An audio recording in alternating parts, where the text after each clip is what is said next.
Pinutol ako ng aking anak sa kanyang buhay sa loob ng 20 taon. Hindi ako kinakausap. Binaliwala ang lahat ng pagtatangka kong makipag-ugnayan hanggang sa ako ay yumaman. Bigla, inanyayahan niya ako sa Pasko na parang walang nangyari. Ngunit may plano ako. Nang dumating ako sa kanyang bahay, napangiti ako at sinabi, "Mayroon akong surprise para sa inyo." Ang kanilang mga mukha ay nagliwanag sa kasakiman, naghihintay sa aking pera. Ngunit nang makita nila ang inihanda ko para sa kanila, namutla ang kanilang mga mukha at nawala ang kanilang mga ngiti. Bago tayo magpatuloy, mangyaring mag-subscribe sa channel at ipaalam sa amin sa comments kung saan kayo nakikinig. Tumunog ang telepono sa sandaling ako ay nag-aayos na sa aking gabi-gabing gawain. Ang matinis na tunog ay pumuputol sa katahimikan ng Disyembre sa aking tahanan sa Lincoln na parang isang talim. Halos hindi ko sinagot. Ang mga telemarketer ay may paraan ng pagtawag mismo sa oras ng hapunan. Ngunit may isang bagay na nagtulak sa akin na abutin ang receiver. "Tay," ang boses ay tumama sa akin na parang isang pisikal na suntok. 20 taon. 20 taon ng katahimikan. At ngayon, ang kaswal na pagbati na ito na parang kahapon lang kami nag-usap. "Nicholas," ang aking boses ay lumabas na matatag, bagaman ang aking mga knuckles ay naging maputi sa pagkakakapit sa telepono. Hindi ito inaasahan. Oo, well, naririnig ko ang pamilyar na kaba sa kanyang tawa, iyong ginagamit niya noong bata pa siya kapag nahuhuli sa pagsisinungaling. "Makinig ka, alam kong matagal na, pero paparating na ang Pasko. At pinag-uusapan namin ni Melin, gusto ka naming imbitahan para sa hapunan. Alam mo na, family time." Family time. Ang mga salita ay mapait sa aking bibig. Tinitigan ko ang kupas na larawan ng pamilya sa mesa ng aking kusina. "Matagal na?" Hindi ko maiwasang magpakita ng inis sa aking boses. "Nicholas, hindi mo sinasagot ang aking mga tawag sa loob ng 2 dekada. Naaalala mo ba ang mga birthday cards na ipinadala ko? Ang imbitasyon sa graduation na aking ipinadala. Lahat ay bumalik ng hindi nabubuksan." "Tay, come on." Naging abala ako. Alam mo na kung paano iyan. Pagbuo ng karera, pag-uumpisa ng pamilya, walang sapat na oras. Walang sapat na oras. Tumayo ako, naglalakad sa maliit na kusina. Sa labas, ang mga ilaw ng Pasko ay kumikislap na parang nanunuya sa mga bintana ng kapitbahay. Ngunit bigla, ngayon ay may oras. Kaagad pagkatapos lumabas sa dyaryo ang balita tungkol sa pagkapanalo ko sa loto. Isang paghinto. Masyadong mahaba. Hindi ko alam ang sinasabi mo. Hindi mo ba alam? Pinanatili kong sinasadya na kalmado ang aking boses. 15 million pesos. Front page ng Lincoln Journal Star noong nakaraang buwan. Isang malaking pagkakataon ang biglaang imbitasyong ito. "Tay, hindi iyan. Ibig kong sabihin, natutuwa ako para sa'yo. Ngunit hindi iyon ang dahilan kung bakit ako tumatawag. Naisip lang namin na magandang muling magkakonekta. Ikaw ay nagkakaedad na at ako ay nagkakaedad na rin." Halos natawa ako. Nagkakaedad na ako sa loob ng 20 taon. "Nicholas, nasaan ka noong naoperahan ako sa puso?"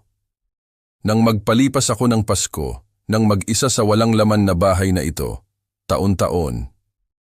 Nagbago ang kanyang boses, naging depensibo na ngayon. "Tingnan mo, alam kong hindi perpekto ang mga bagay sa pagitan natin, ngunit iyon ay nasa nakaraan na. Pamilya tayo. May halaga iyon." Pamilya.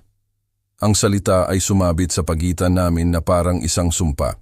Naalala ko ang lahat ng mga oras na umupo ako sa tabi ng teleponong ito. Umaasa na ito ay tutunog. Lahat ng hindi nasagot na mensahe, ang mga ibinalik na liham, ang mga kaarawan na ginugol sa katahimikan. "Tama ka," sabi ko sa wakas. "May halaga ang pamilya. Pupunta ako." "Talaga? Iyan ay maganda, Dad." Bisperas ng Pasko bandang alas 6, ite-text kita ng address. "Gawin mo iyon." Huminto ako, hinayaang humaba ang katahimikan. "At Nicholas, mayroon akong surprise para sa iyo." "Isang surprise?" Sumigla ang kanyang boses at halos naririnig ko ang mga simbolo ng piso sa kanyang tono. Anong klaseng surprise? Makikita mo, ibinitin ko bago pa siya nakasagot. Maingat kong ibinaba ang telepono, bahagyang nanginginig ang aking mga kamay.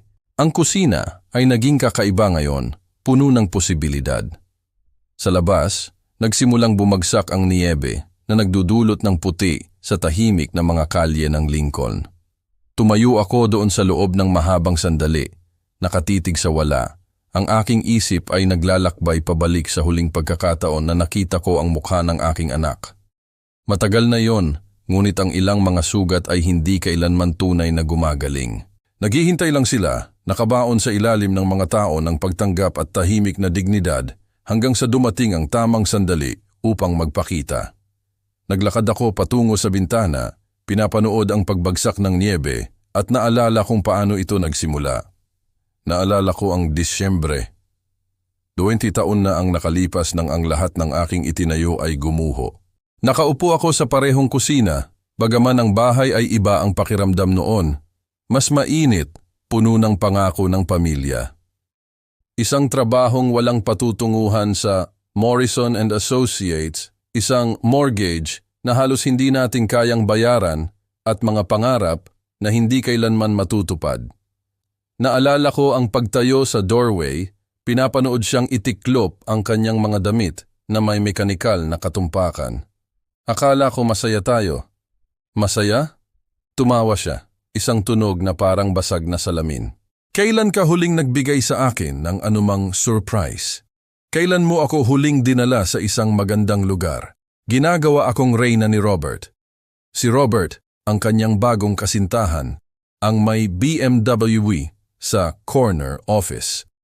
Ang isa na tumatawag sa aming bahay sa loob ng mga buwan bago ko tuluyang naunawaan kung ano ang nangyayari. Paano si Nicholas? Tanong ko, desperadong kumapit sa mga dayami. Kailangan niya ng katatagan. Kailangan niya ng nagwagi bilang ama. Isinara niya ang suitcase. Lagi ka lang naging kabiguan. Ang diborsyo ay mabilis at brutal. Ang abogado ni Melin ay mahal. Ang akin ay sobrang abala at kulang sa bayad. Naglakad siya na kinuha ang bahay, ang kotse, at ang katapatan ng aming anak. Lumipat ako sa maliit na paupahan na ito sa Lincoln, nagsisimula muli sa edad na 45 na walang dala kundi ang aking trabaho sa accounting at ang mapait na lasa ng pagtataksil. Si Nicholas ay 18 na taong gulang noon, sapat na ang edad para pumili ng panig. Pinili niya ang panig niya ng walang pag-aalinlangan. Tama si Mommy, sabi niya sa isa sa aming huling pag-uusap. Ang kanyang boses ay malamig sa katiyakan ng isang teenager. Gumagawa ka lang ng mga dahilan. Baka kung mas sinubukan mo, mas naging matagumpay, wala sa mga ito ang nangyari. Sinubukan kong ipaliwanag para maunawaan niya, ngunit nagpasya na ang kanyang stepfather ay may pera, impluensya, koneksyon. Ano ang mayroon ako? Isang maliit na apartment at isang sirang puso. Sumunod ang 20 taon ng katahimikan, 20 taon ng mga birthday card na hindi binuksan, ng mga tawag sa telepono na dumidiretso sa voicemail, ng mga umaga ng Pasko na ginugol ng mag-isa sa tahimik na bahay na ito. Natutunan kong mabuhay na kasama ang kawalan, na makahanap ng kahulugan sa maliliit na bagay, ang aking trabaho, ang aking mga libro, ang paminsan-minsang kabaitan ng mga kapitbahay. Ngunit hindi ako tumigil sa pag-asa, hindi tumigil sa paniniwala na balang araw ay aalalahanin ng aking anak ang lalaking nagturo sa kanya kung paano magbisikleta, na hindi natulog sa buong gabi nang siya ay may pneumonia, na nagmahal sa kanya ng walang kondisyon kahit na hindi sapat ang pagmamahal. Ang pagkapanalo sa loto ang nagpabago ng lahat. 750 milyon tax-free mula sa isang ticket na binili ko sa Wim sa Casey's General Store. Ang kwento ay umabot sa lokal na balita, pagkatapos ay sa mga pahayagan ng estado. Sa loob ng isang linggo, nagsimulang tumunog muli ang aking telepono. Mga lumang kaibigan na hindi ko narinig sa loob ng maraming taon, malalayong kamag-anak na nakalimutan ko na, at pagkatapos, ngayon, ang tawag na matagal ko nang hinihintay at kinatatakutan ng pantay. Naglakad ako patungo sa aking desk at hinila ang folder na aking binuo sa loob ng ilang buwan. Mga bank statement, mga investment record, mga legal document, lahat ng kailangan ko para sa bisperas ng Pasko, lahat ng kailangan kong ipakita sa aking anak kung anong uri ng lalaki ang naging ama niya. Ang niebe ay patuloy na bumabagsak sa labas, na tinatakpan ang lingkon ng puti, malinis, dalisay.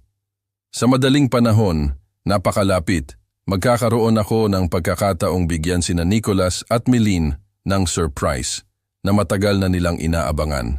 Ngunit may nagsabi sa akin na hindi ito eksaktong inaasahan nila. Ngumiti ako sa sarili ko, isinara ang folder ba. Ang 20 taon ay mahabang oras para maghintay sa katarungan, ngunit ang ilang bagay na natutunan ko ay sulit hintayin. Ang pag-iisa ay naging aking guro. Bagaman hindi ko napagtanto noong una. Pagkatapos ng diborsyo, nang ang kalungkutan ay tumimo sa aking mga buto. Tulad ng lamig ng taglamig sa lingkon, kailangan ko ng isang bagay upang punan ang walang katapusang oras. Doon ko natuklasan ang aking regalo para sa mga numero. Hindi lamang ang uri ng accounting, ngunit ang uri na maaaring bumuo ng mga imperyo mula sa alabok.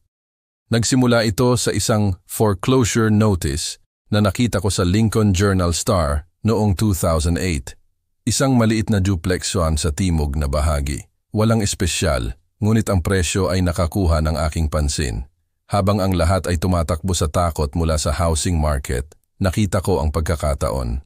Nagmaneho ako sa tabi ng ari-arian sa aking lunch break, napansin ang matibay na mga bones sa ilalim ng natutuklap na pintura at pinabaya ang bakuran. Sa gabing iyon, ikinalat ko ang mga newspaper clipping sa mesa ng aking kusina.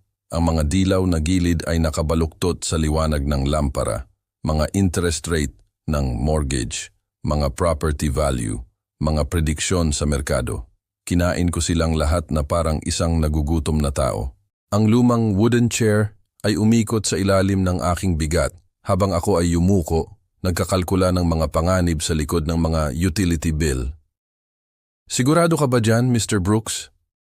Ang banker ay tumingin sa akin sa ibabaw ng kanyang salamin, may pagdududa. Mapanganib na laro ang real estate ngayon. Sigurado ako na pumirma ako sa mga papeles ng matatag ang aking mga kamay, bagaman ang aking puso ay kumakabog. Ito ang bawat sentimo na naipon ko mula noong diborsyo, kasama ang isang maliit na utang laban sa aking simpleng retirement account. Ang duplex ay naging aking proyekto sa gabi. Nagmaneho ako doon pagkatapos ng trabaho, mga kagamitan na umuuga sa aking trunk at gumugol ng mga oras sa pagkaskas ng pintura, pag-aayos ng mga tagas, pagpapalit ng nabubulok na tabla. Ang pisikal na paggawa ay naramdaman na mabuti, may layunin. Sa unang pagkakataon sa loob ng maraming taon, ako ay lumilikha ng isang bagay sa halip na mabuhay lang. 6 na buwan pagkatapos, mayroon na akong mga umuupa, mabubuting tao, isang batang mag-asawa na nagsisimula, nagpapasalamat para sa malinis na mga pader at gumaganang plumbing. Ang upa ay sumakop sa aking mortgage na may maliit na kita na natira. Agad akong nag-reinvest, bumili ng isa pang ari-arian, pagkatapos ay isa pa. Ang Great Recession ay naging aking ginintuang pagkakataon.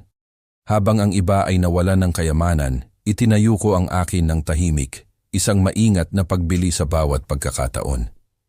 Natutunan kong basahin ang mga neighborhood na parang mga libro, na makita ang potensyal kung saan ang iba ay nakikita lamang ang mga problema. Ang mga pagkalkula sa hating gabi ay naging karaniwan. Ang mga spreadsheet ay nagniningning sa screen ng aking computer. Sinusubaybayan ang kita at gastos ng may metodikal na katumpakan.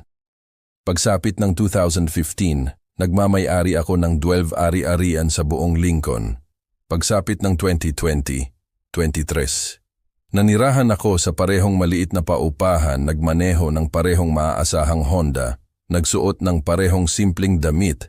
Ngunit sa ilalim ng ibabaw ako ay nag-iipon ng kapangyarihan ang uri na nagmumula sa matalinong mga desisyon na ginawa sa matiyagang pag-iisa.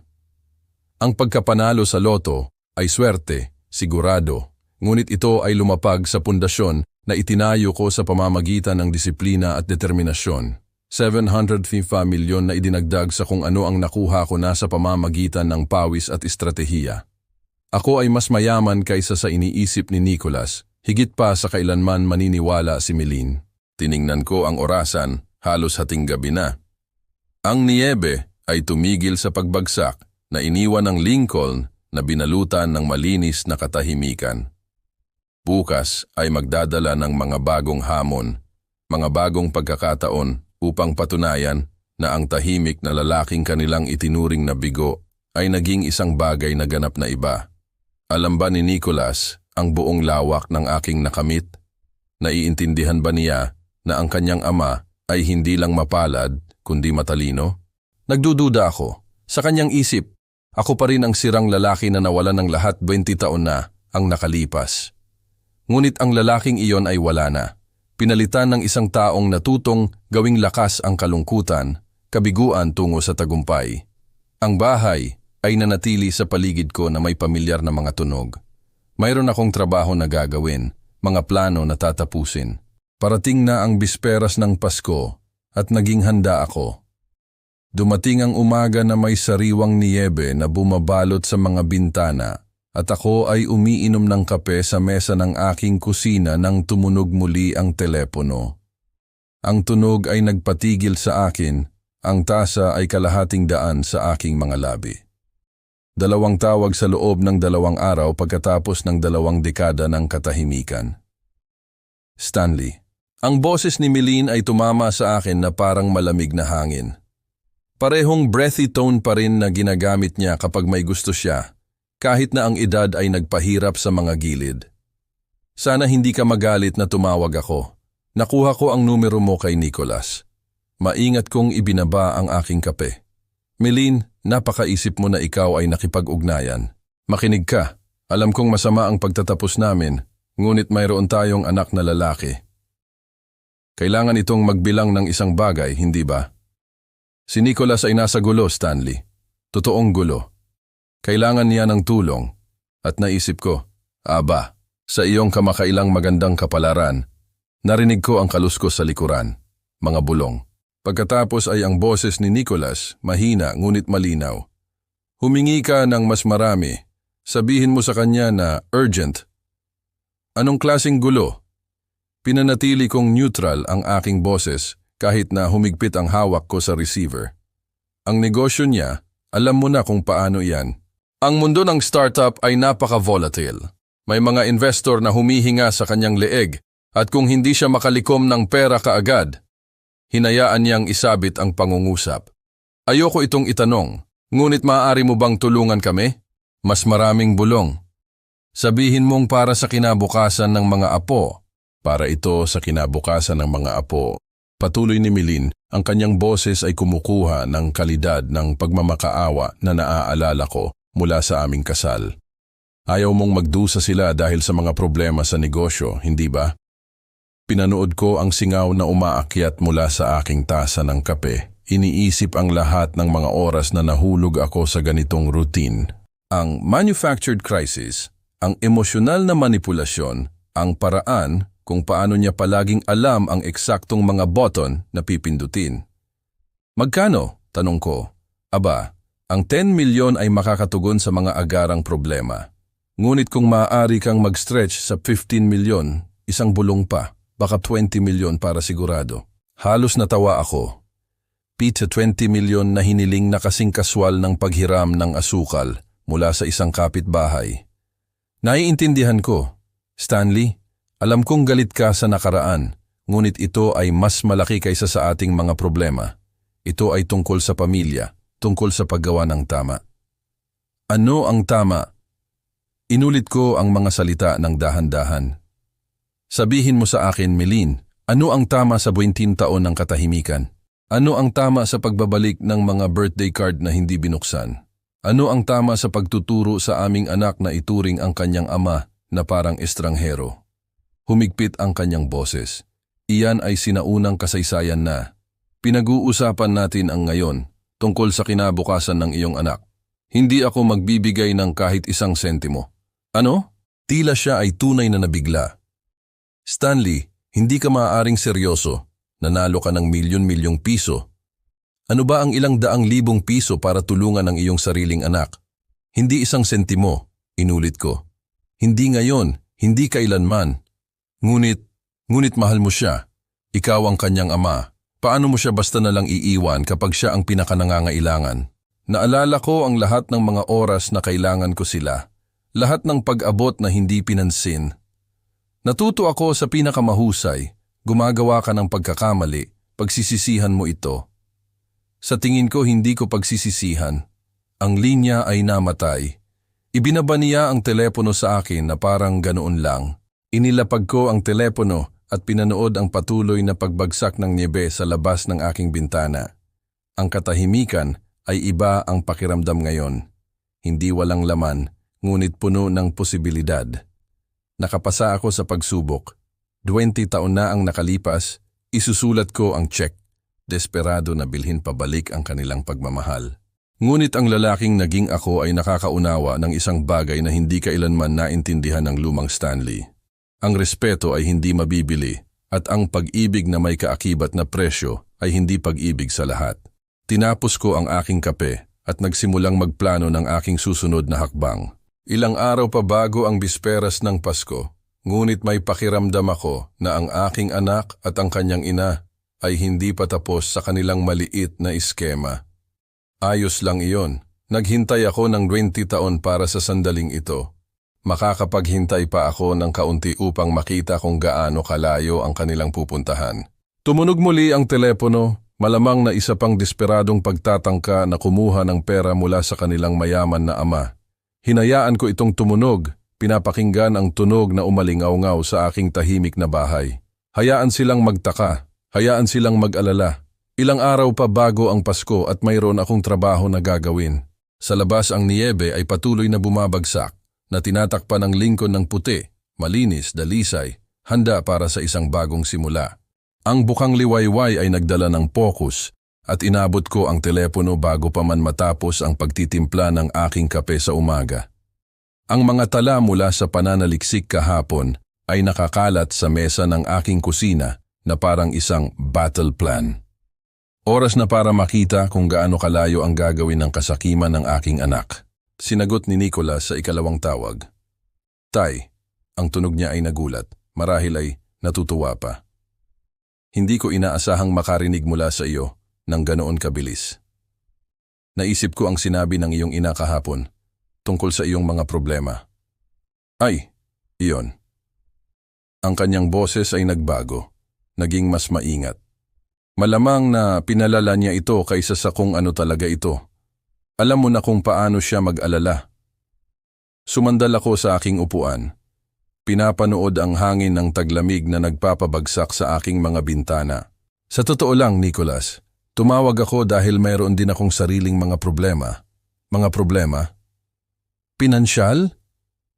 Hinayaan ko ang mga salita na sumabit sa hangin.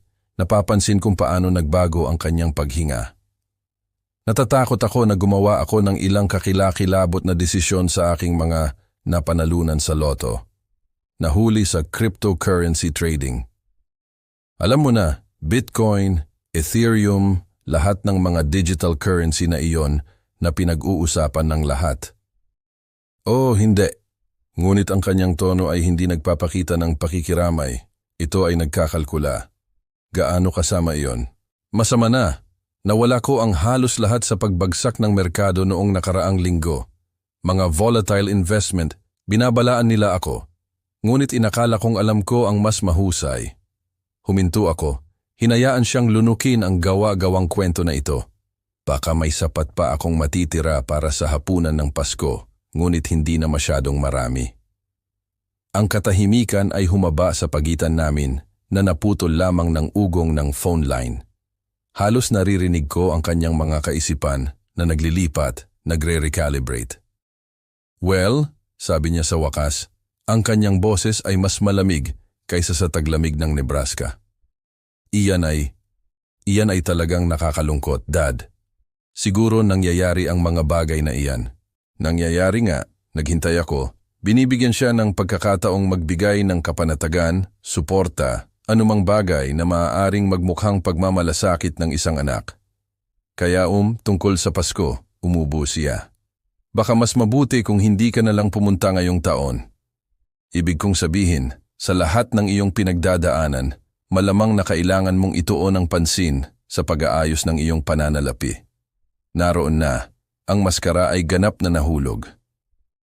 Naiintindihan ko.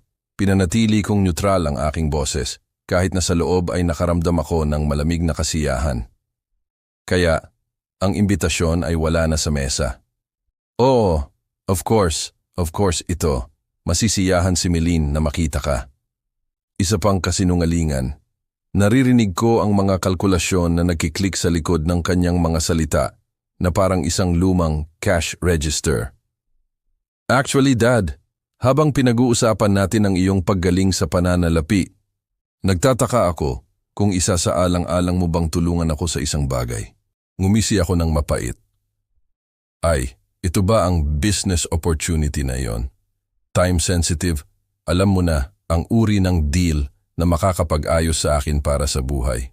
Ngunit kailangan kong kumilos ng mabilis. 300,000 ang makakatugon sa aking panimulang stake. 300,000 piso, hindi isang kahilingan sa utang, isang utos na nakabalot sa pagkakataon. Magsalita ka. Iyan ay isang malaking halaga, Nicholas.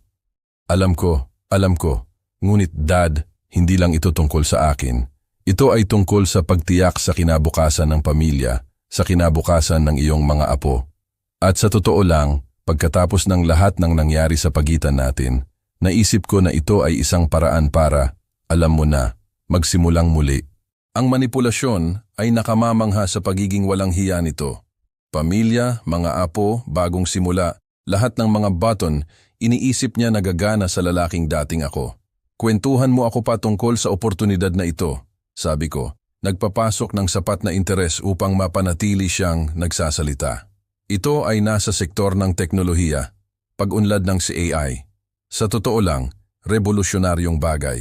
Ang mga paunang investor ay nagtataya ng mga return na 500% sa loob ng 18 buwan.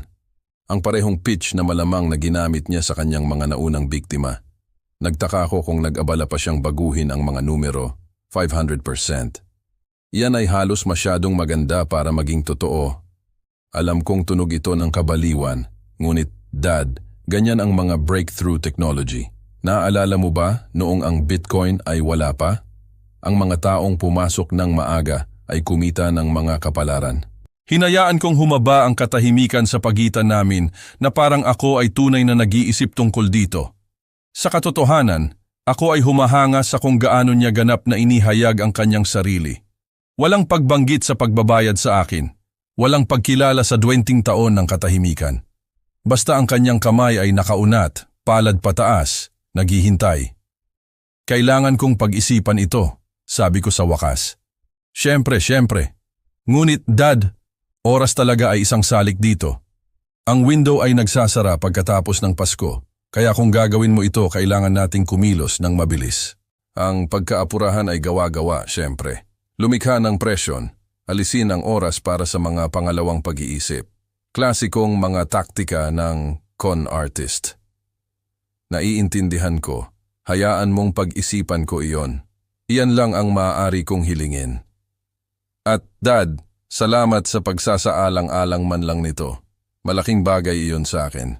Ibinitin ko at umupo muli sa aking upuan, pinapanood ang sikat ng araw sa umaga na kumikislap sa aking notepad.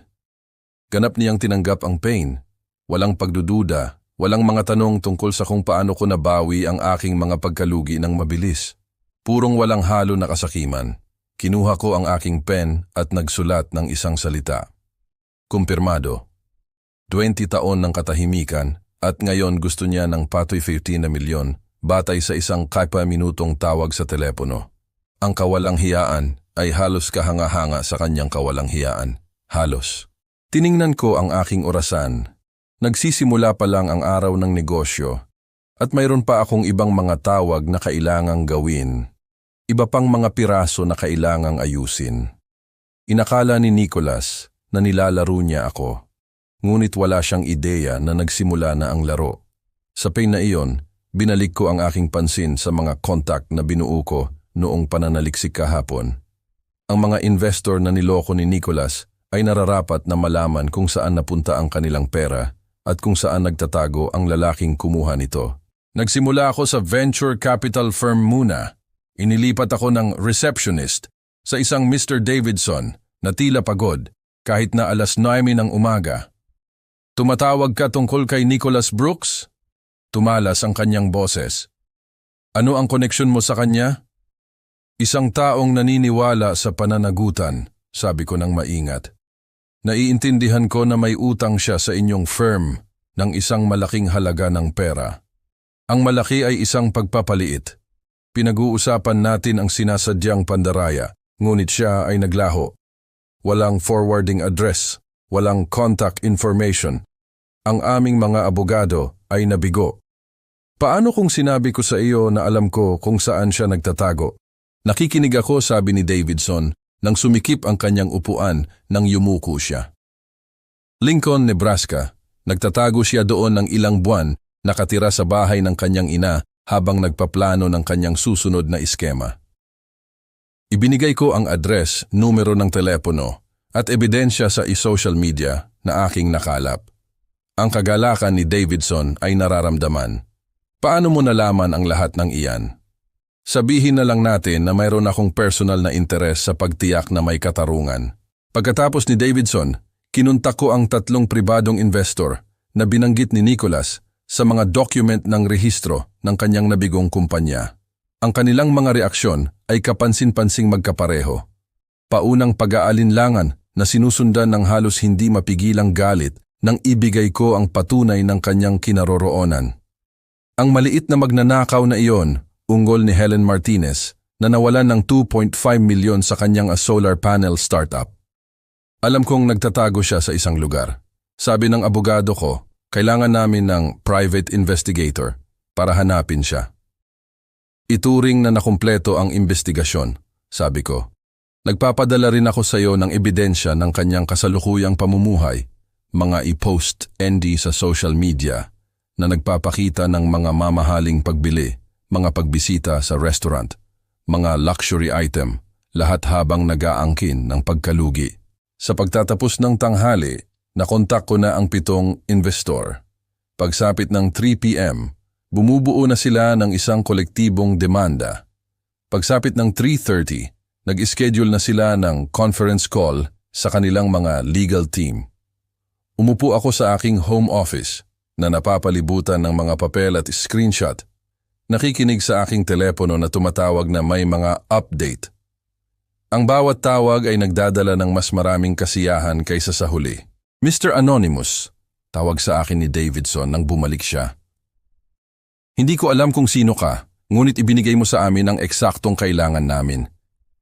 Naghahain kami ng mga emergency motion para i-freeze ang kanyang mga account at kumpiskahin ang anumang ari-arian na maaari naming mahanap. Gaano kabilis ka makakagalaw? Pinag-uusapan natin ang mga araw, hindi linggo. Maaaring maging napaka-interesante ng Pasko para kay Mr. Brooks. Ipinatong ko ang business card ni Davidson kasama ang iba na lumilikha ng isang malinis na tumpok ng mga kahihinatnan. Sa loob ng 20 taon, si Nicholas ay nabuhay ng walang pananagutan para sa kanyang mga aksyon. Iyon ay magbabago. Tumunog muli ang telepono. Sa pagkakataong ito, si Helen Martinez. Nagko-coordinate ang aming mga abogado sa iba. Hahabulin natin siya mula sa lahat ng panig ng sabay-sabay. Wala nang magtatago. Natutuwa akong nakatulong ako. May isa pa, sabi niya. Kapag nahanap namin siya at mahahanap namin siya, kailangan kong magpasalamat sa iyo ng maayos. Ibinigay mo sa amin ang pag-asa nang sa tingin namin ay nawala na ang lahat. Ibinitin ko at tumingin sa mga kalye ng Lincoln kung saan inakala ng aking anak na siya ay ligtas, kung saan inakala niyang maipagpapatuloy niya ang kanyang mga iskema nang walang kahihinatnan. Ang niyebe ay huminto sa pagbagsak na nagiiwan sa mundo na malutong at malinaw. Perpektong visibility para sa kung ano ang paparating. Binuksan ko ang aking laptop at nagsimulang mag-type ng isang email, sa lokal na istasyon ng balita. Kung gusto ni Nicholas na maglaro ng mga laro gamit ang pera ng ibang tao, marahil ay oras na para malaman ng Lincoln kung anong klaseng kapitbahay mayroon sila. Sa pagbuo ng mga alyansa, lumabas ako kinabukasan upang kolektahin ang huling piraso ng ebidensya na kailangan ko. Ang St. Elizabeth's Hospital ay nakatayo sa silangang bahagi ng Lincoln. Ang brick facade nito ay natatakpan ng niyebe at ipinarada ko sa visitor lot na may pakiramdam ng layunin na hindi ko naramdaman sa loob ng maraming taon. Ang mga automatikong pinto ay humaginit sa pagbubukas, naglalabas ng pamilyar na amoy ng antiseptic na palaging nagpapaalala sa akin ng aking sariling heart surgery. Mga taon na ang nakalipas, ang isa kung saan hindi nag-abala si Nicholas na bisitahin ako. Naglakad ako sa lobby. Ang aking mga yapak ay umaling-aungaw sa mga makintab na sahig. Lumipas ang mga pamilya na may hawak na mga bulaklak at pag-aalala. Nakita ko si Janet Morrison sa Medical Records Office. Isang babaeng kilala ko mula pa noong mga araw ko sa accounting nang ako ang humawak sa books para sa dental practice ng kanyang yumaong asawa. Tumingin siya sa akin mula sa kanyang computer nang may sorpresa. Stanley Brooks, ano ang nagdala sa iyo dito sa isang araw na tulad nito? Kamusta, Janet? Kailangan ko ng pabor at alam kong ito ay masilang teritoryo. Ang kanyang ekspresyon ay nagbago sa pagod. Anong klaseng pabor? Hinila ko ang isang business card mula sa firma ni Davidson. Tumutulong ako sa isang fraud investigation. May isang babae na nag-aangkin ng mga cancer treatment na hindi niya kailanman natanggap.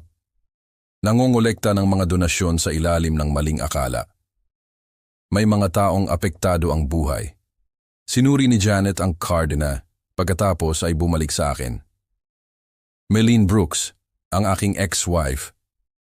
Ang mga salita ay mapait. Nagsasagawa siya ng scam sa social media. Nag-aangkin ng mga chemotherapy treatment na hindi nangyari. Ang mabubuting tao ay nagpapadala ng perang hindi nila kaya dahil naniniwala silang mamamatay na siya. May nagbago sa mata ni Janet. Palagi siyang isang babae na nagpapahalaga sa katapatan kaysa sa burokrasya. Ang bagay na ito ay mananatili sa pagitan natin, sabi niya ng mahina. 20 minuto ang lumipas, nakaupo ako sa aking kotse na sinusuri ang mga printout. Malinis na medical history na bumabalik ng 5 taon. Mga regular na check-up, mga dental cleaning, isang maliit na sinus infection noong tagsibol, hindi isang oncology appointment, walang chemotherapy, walang cancer diagnosis ng anumang uri. Ang fluorescent hospital lights ay nagbigay ng matalas na anino sa mga papel habang binabasa ko ang bawat detalye. Ang bawat pahina ay nagpapatunay sa kung ano na ang alam ko. Ang buong kwento ng cancer ni Melene ay gawa-gawa. Bawat donasyon, bawat mensahe ng pakikiramay, bawat dasal na ipinadala sa kanya ay batay sa isang masalimuot na kasinungalingan. Isinilid ko ang mga record sa bulsa ng aking coat.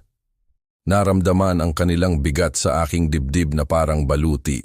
Ang biyahe pa uwi sa tahimik na mga kalye ng Lincoln ay nagbigay sa akin ng oras upang iproseso ang aking natuklasan. Ang niyebe ay bumabagsak ng tuloy-tuloy, na tinatakpan ang mundo ng puti, ginagawang malinis at bago ang lahat. Sa isang sandali, nakaupo sa isang red light. Nagtaka ako kung lumalampas ba ako sa mga ethical na linya. Ito ay mga pribadong medical record akin na nakuha sa pamamagitan ng mga personal na koneksyon sa halip na tamang mga channel. Ngunit pagkatapos ay naisip ko ang mga pamilyang nagpapadala ng 1,000 na hindi nila kayang mawala, naniniwalang tumutulong sila sa isang babaeng mamamatay na lumalaban para sa kanyang buhay. Ang ilaw ay naging berde at nagpatuloy ako sa pagmamaneho. Minsan ang katarungan ay nangangailangan ng pagkadumi ng iyong mga kamay. Pagbalik sa bahay, inilagay ko ang mga record sa aking folder sa tabi ng impormasyon ng investor at mga confirmation ng demanda. 3 magkahiwalay na anggulo ng pag-atake, lahat ay maingat na inayos, lahat ay perpektong naka-schedule. Sina Nicholas at Melene ay gumugol ng 20 taon sa paniniwalang sila ay mas matalino kaysa sa lahat sa paligid nila. Bukas ay susubok sa teoryang iyon. Tiningnan ko ang aking kitchen window kung saan kumikislap ang mga ilaw ng Pasko sa mga bintana ng kapitbahay at pinayagan ko ang aking sarili ng isang ngiti. Ang panahon ng Kapaskuhan ay magiging napaka-interesante para sa pamilya Brooks. Tumunog muli ang telepono sa gabing iyon. Hinayaan ko itong tumunog sa voicemail. Alam ko na ito ay magiging si Nicholas o Meline na may isa pang urgent request o manufactured crisis. Ngunit ang kanilang oras para sa paggawa ng mga demand ay nauubos na. Pagkatapos ng bukas, sila ay magiging masyadong abala sa pagharap sa mga kahihinatnan upang istorbohin ang kanilang mahirap, nakalimutang ama. Nagbuhos ako ng tasa ng kape at umupo upang suriin ang aking mga plano sa huling pagkakataon. Bago mag-umaga ang Pasko, at alam kong kailangan kong maging handa. Ang Pasko ay sumikat na malutong at malinaw, at inihanda ko ang aking sarili para sa kung ano ang magiging pinakakasyasiyang Pasko sa loob ng 20 taon. Nagbihis ako ng maingat, hindi masyadong formal, hindi masyadong kaswal, at nagmaneho sa kabilang bayan patungo sa address na teksto ni Nicholas sa akin ilang linggo na ang nakalipas. Ang bahay ay nakaupo sa isang mas bagong development. Lahat ay vinyl siding at magkaparehong landscaping na may mga ilaw ng Pasko na hindi pantay na nakasabit sa porch. Nakakakita ako ng mga hugis na gumagalaw sa likod ng mga bintana. Marahil si Meline ay nag-aalala tungkol sa mga huling paghahanda, habang si Nicholas ay nagbibilang ng mga imaginary profit mula sa kanyang katang-isip na pagkakataon sa pamumuhunan. Kumatok ako sa doorbell. Inaayos ang aking mukha sa kung ano sa tingin ko ay mukhang pagiging masigasig ng isang lolo. Tay! Binuksan ni Nicholas ang pinto na may nakabukas na braso, na para bang naghahapunan kami linggo-linggo sa loob ng maraming taon sa halip na radio silence. Nakarating ka, pumasok ka, pumasok ka.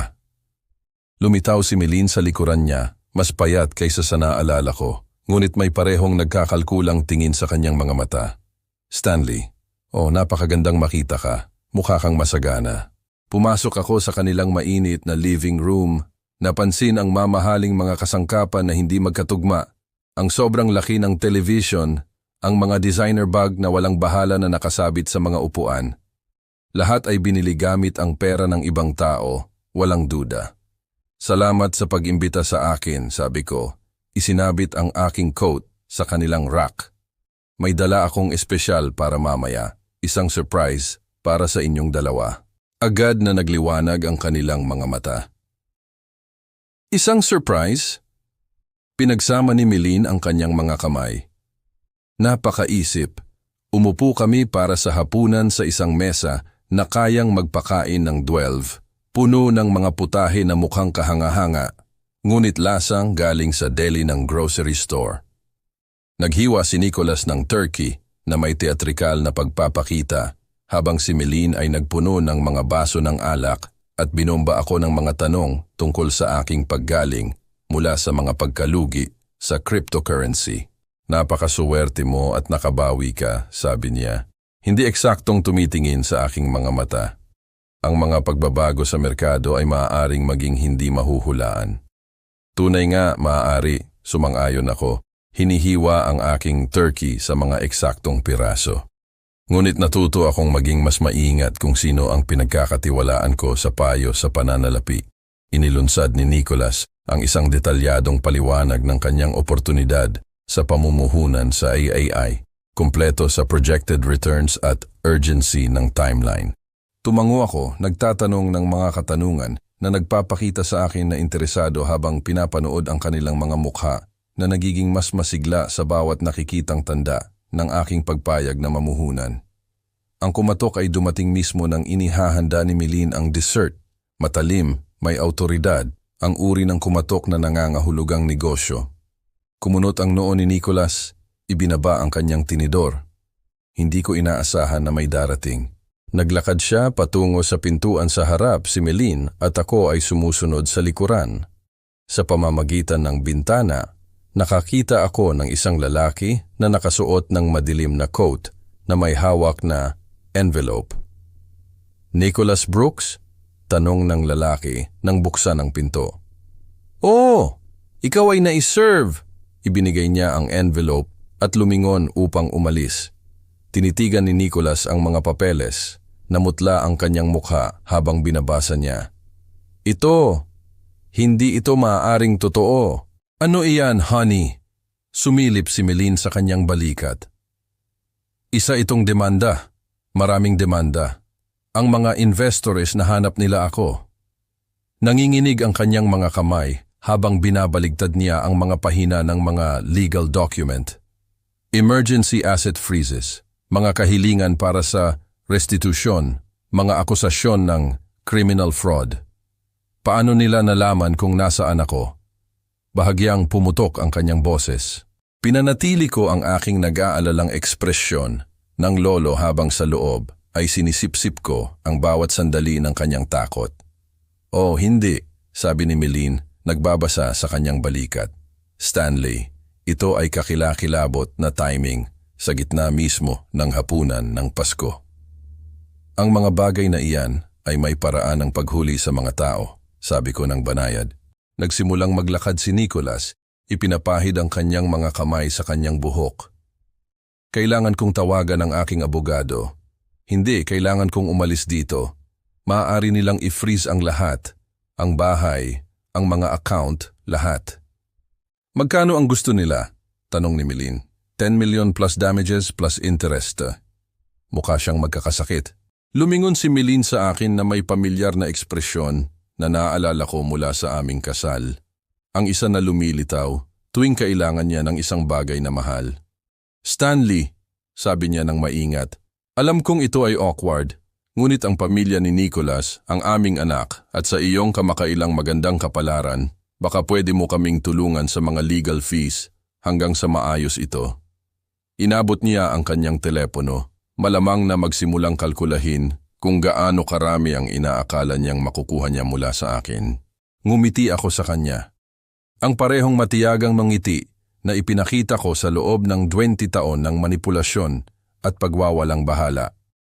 Sa totoo lang, Meline, sa tingin ko ay magkakaroon ka ng mas malalaking problema kaysa sa mga legal fees sa lalong madaling panahon.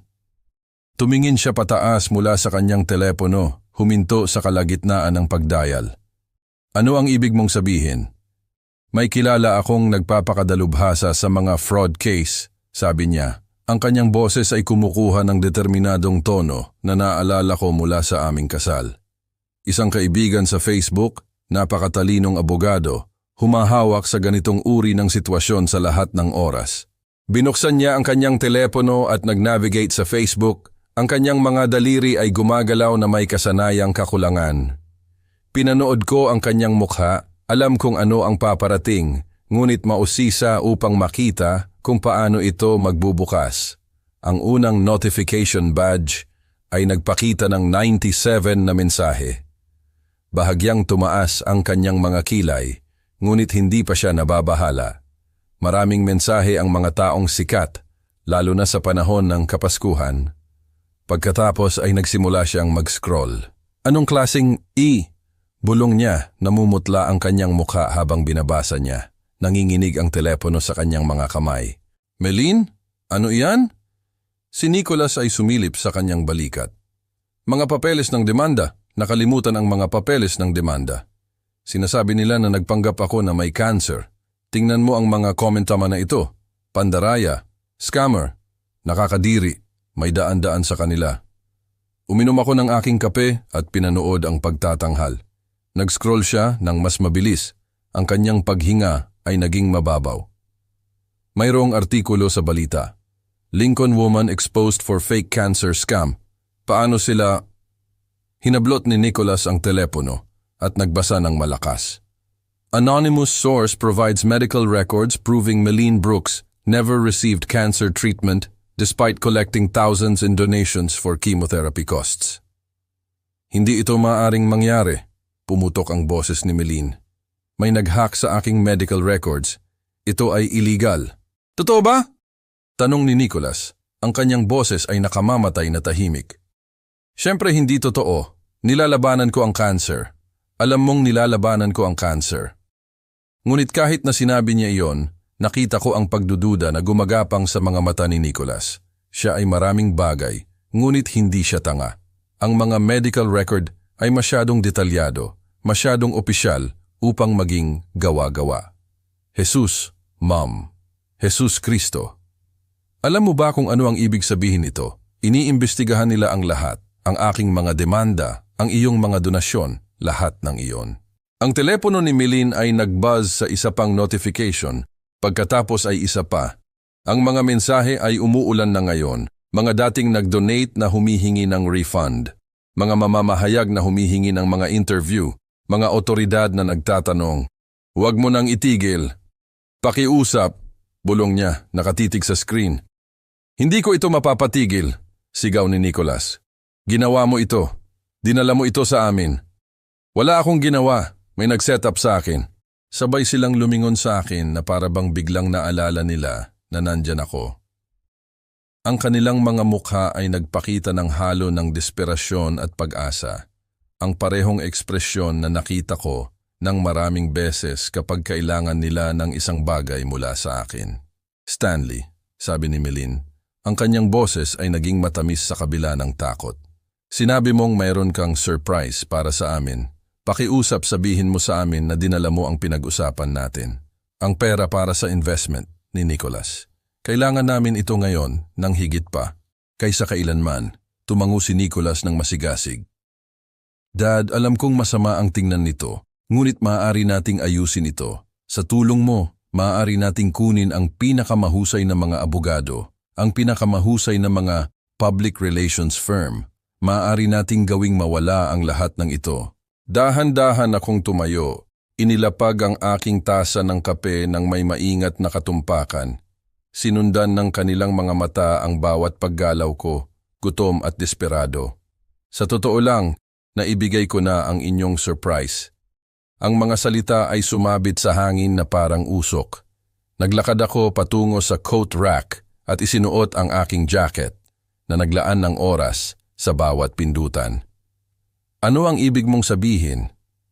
Ang boses ni Milene ay naging matalas sa tumataas na takot. "Ang ibig kong sabihin ay eksakto kung ano ang sinabi ko. Ibinigay ko na sa inyo ang nararapat sa inyo. Ngunit ang pera, sinimula ni Nicholas. Walang pera, hindi para sa iyo." Naglakad ako patungo sa pinto. Ang kanilang naguguluhang mga boses ay sumusunod sa akin. "Stanley, hintayin mo. Hindi mo lang basta aalis. Kailangan nating pag-usapan ito." Ngunit papalabas na ako sa hawakan, humakbang palabas sa malamig na gabi ng Nebraska. Ang pinto ay nagsara sa likuran ko na may mahinang click na pinuputol ang kanilang mga panaghoy at pagtutol. Naglakad ako patungo sa aking kotse nang hindi tumitingin sa likuran, bagaman nakikita ko ang mainit na liwanag ng kanilang living room window sa aking peripheral vision. Sa loob, malamang na pinoproseso pa rin nila kung ano ang nangyari. Nag-iisip pa rin na maaari nilang manipulahin ang kanilang paraan palabas sa mga kahihinatnan. Ang makina ay nagsimula ng maayos at ako ay umalis mula sa curb. Sa aking rearview mirror, nakakita ako ng isang figura na lumitaw sa bintana. Si Nicholas malamang na nanonood sa akin na naglalaho sa kadiliman. 20 taon ng katahimikan, 20 taon ng pagwawalang bahala, 20 taon ng pagtrato sa akin na parang hindi ako umiiral. Ngayon, alam nila ng eksakto kung ano ang pakiramdam nito.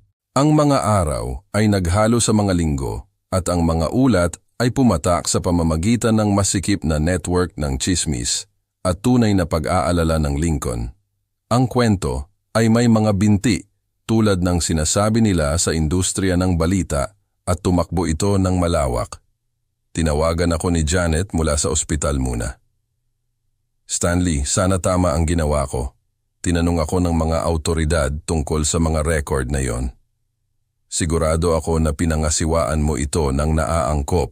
Sabi ko, hinahalo ang asukal sa aking kape sa umaga. Ang lokal na balita ay kinuha ito. Mas malaki kaysa sa mga pahayagan ng estado. May isang bagay tungkol dito na nakakuha ng atensyon ng mga tao.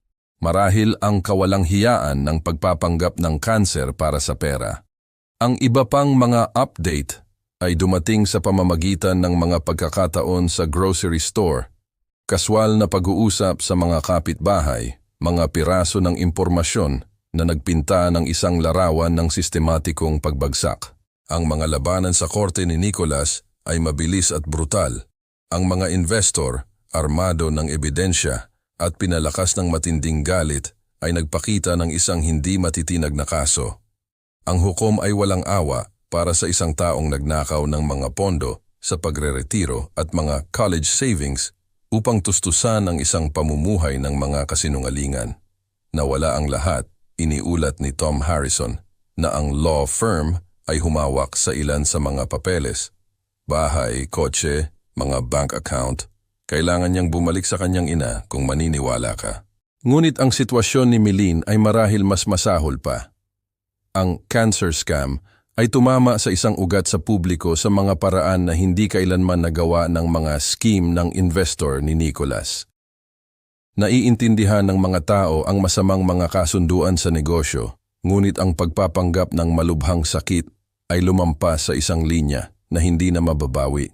Ang kanyang pahina sa Facebook ay naging isang wasteland ng mga galit na comment at mga kahilingan para sa refund. Ang lokal na balita ay nagpatakbo ng isang follow-up story tungkol sa kung paano ang kanyang mga pekeng paggamot ay nag-coincide sa mga miracle cure na napromote at hindi napatunayang supplement na nagmumungkahi na siya ay kumita mula sa pag-asa ng mga desperadong tao sa maraming paraan. Fraud charges are likely, binanggit ni Carol mula sa aklatan kung saan nagsimula akong magboluntaryo tuwing Martes ng umaga. Siniseryoso ito ng District Attorney's Office. Ngunit ang pinakakasya siyang update ay nagmula sa isang hindi inaasahang mapagkukunan. Ang mail carrier, isang batang babae na nagngangalang Sarah na sumusunod sa kwento, ay huminto sa aking bahay na may dalang pakete at hindi napigilan na ibahagi ang nakita niya. Naghatid ako ng maraming registered letters sa address na iyon kahapon, sabi niya, na tumutukoy sa bahay ni Nicolas. Ang babae na nagbukas ng pinto, ang aking ina, sa tingin ko, mukha siyang tumanda ng 10 taon. Nagpasalamat ako sa kanya at pumasok. Naramdaman ang bigat ng kanyang mga salita na parang baluti sa aking dibdib. Ang drive home sa tahimik na mga kalye ng Lincoln ay nagbigay sa akin ng oras upang iproseso kung ano ang aking natuklasan. Ang niebe ay bumabagsak ng tuloy-tuloy na tinatakpan ang mundo ng puti, ginagawang malinis at bago ang lahat. Sa isang sandali, nakaupo sa isang red light, nagtaka ako kung lumalampas ba ako sa mga ethical na linya. Ito ay mga pribadong medical record na nakuha sa pamamagitan ng mga personal na koneksyon sa halip na tamang mga channel. Ngunit pagkatapos ay naisip ko ang mga pamilyang nagpapadala ng 10,000 na hindi nila kayang mawala. Naniniwalang tumutulong sila sa isang babaeng mamamatay na lumalaban para sa kanyang buhay. Ang ilaw ay naging berde at nagpatuloy ako sa pagmamaneho. Minsan ang katarungan ay nangangailangan ng pagkadumi ng iyong mga kamay. Pagbalik sa bahay, inilagay ko ang mga record sa aking folder sa tabi ng impormasyon ng investor at mga confirmation ng demanda. 3 magkahiwalay na anggulo ng pag-atake, lahat ay maingat na inayos. Lahat ay perpektong naka-schedule. Sina Nicolas at Mylene ay gumugol ng 20 taon sa paniniwalang sila ay mas matalino kaysa sa lahat sa paligid nila. Bukas ay susubok sa teoryang iyon. Tiningnan ko ang aking kitchen window kung saan kumikislap ang mga ilaw ng Pasko sa mga bintana ng kapitbahay at pinayagan ko ang aking sarili ng isang ngiti. Ang panahon ng Kapaskuhan ay magiging napaka-interesante para sa pamilya Brooks. Tumunog muli ang telepono sa gabing iyon. Hinayaan ko itong tumunog sa voicemail. Alam ko na ito ay magiging si Nicolas o Mylene na may isa pang urgent request o manufactured crisis. Ngunit ang kanilang oras para sa paggawa ng mga demand ay nauubos na. Pagkatapos ng bukas, sila ay magiging masyadong abala sa pagharap sa mga kahihinatnan upang istorbohin ang kanilang mahirap, nakalimutang ama. Nagbuhos ako ng tasa ng kape at umupo upang suriin ang aking mga plano sa huling pagkakataon. Bago mag-umaga ang Pasko at alam kong kailangan kong maging handa. Ang Pasko ay sumikat na malutong at malinaw, at inihanda ko ang aking sarili para sa kung ano ang magiging pinakakasasyang Pasko sa loob ng 20 taon. Nagbihis ako ng maingat, hindi masyadong formal, hindi masyadong kaswal, at nagmaneho sa kabilang bayan patungo sa address na text ni Nicholas sa akin ilang linggo na ang nakalipas. Ang bahay ay nakaupo sa isang mas bagong development. Lahat ay vinyl siding at magkaparehong landscaping na may mga ilaw ng Pasko na hindi pantay na nakasabit sa porch. Nakakakita ako ng mga hugis na gumagalaw sa likod ng mga bintana. Marahil si Meline ay nag-aalala tungkol sa mga huling paghahanda, habang si Nicholas ay nagbibilang ng mga imaginary profit mula sa kanyang katang-isip na pagkakataon sa pamumuhunan. Kumatok ako sa doorbell. Inaayos ang aking mukha sa kung ano sa tingin ko ay mukhang pagiging masigasig ng isang lolo. Tay! Binuksan ni Nicholas ang pinto na may nakabukas na braso, na para bang naghahapunan kami linggo-linggo sa loob ng maraming taon sa halip na radio silence. Nakarating ka, pumasok ka, pumasok ka. Lumitaw si Meline sa likuran niya, mas payat kaysa sa naalala ko, ngunit may parehong nagkakalkulang tingin sa kanyang mga mata. Stanley, napakagandang makita ka. Mukha kang masagana. Pumasok ako sa kanilang mainit na living room. Napansin ang mamahaling mga kasangkapan na hindi magkatugma. Ang sobrang laki ng television, ang mga designer bag na walang bahala na nakasabit sa mga upuan. Lahat ay binili gamit ang pera ng ibang tao, walang duda. Salamat sa pag-imbita sa akin, sabi ko. Isinabit ang aking coat sa kanilang rack. May dala akong espesyal para mamaya, isang surprise para sa inyong dalawa. Agad na nagliwanag ang kanilang mga mata. Isang surprise? Pinagsama ni Meline ang kanyang mga kamay. Napakaisip. Umupo kami para sa hapunan sa isang mesa na kayang magpakain ng 12, puno ng mga putahe na mukhang kahanga-hanga, ngunit lasang galing sa deli ng grocery store. Naghiwa si Nicholas ng turkey na may teatrikal na pagpapakita, habang si Meline ay nagpuno ng mga baso ng alak at binomba ako ng mga tanong tungkol sa aking paggaling mula sa mga pagkalugi sa cryptocurrency. Napakasuwerte mo at nakabawi ka, sabi niya. Hindi eksaktong tumitingin sa aking mga mata. Ang mga pagbabago sa merkado ay maaaring maging hindi mahuhulaan. Tunay nga, maaari, sumang-ayon ako. Hinihiwa ang aking turkey sa mga eksaktong piraso. Ngunit natuto akong maging mas maingat kung sino ang pinagkakatiwalaan ko sa payo sa pananalapi. Inilunsad ni Nicholas ang isang detalyadong paliwanag ng kanyang oportunidad sa pamumuhunan sa AI, kumpleto sa projected returns at urgency ng timeline. Tumango ako, nagtatanong ng mga katanungan na nagpapakita sa akin na interesado habang pinapanood ang kanilang mga mukha na nagiging mas masigla sa bawat nakikitang tanda ng aking pagpayag na mamuhunan. Ang kumatok ay dumating mismo nang inihahanda ni Meline ang dessert. Matalim, may autoridad, ang uri ng kumatok na nangangahulugang negosyo. Kumunot ang noo ni Nicholas, ibinaba ang kanyang tinidor. Hindi ko inaasahan na may darating. Naglakad siya patungo sa pintuan sa harap si Meline at ako ay sumusunod sa likuran.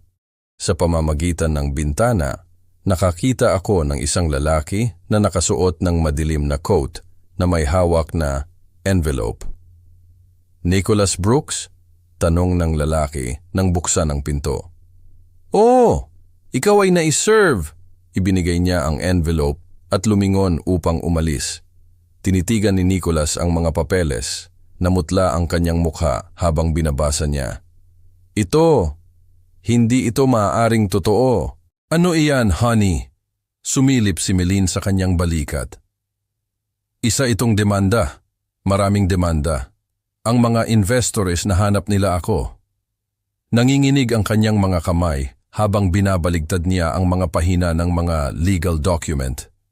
Emergency asset freezes, mga kahilingan para sa restitusyon, mga akusasyon ng criminal fraud. Paano nila nalaman kung nasaan ako? Bahagyang pumutok ang kanyang boses. Pinanatili ko ang aking nag-aalalang ekspresyon ng lolo habang sa loob ay sinisipsip ko ang bawat sandali ng kanyang takot. Oh, hindi, sabi ni Melin, nagbabasa sa kanyang balikat. Stanley, ito ay kakilakilabot na timing sa gitna mismo ng hapunan ng Pasko. Ang mga bagay na iyan ay may paraan ng paghuli sa mga tao, sabi ko ng banayad. Nagsimulang maglakad si Nicholas, ipinapahid ang kanyang mga kamay sa kanyang buhok. Kailangan kong tawagan ang aking abogado. Hindi, kailangan kong umalis dito.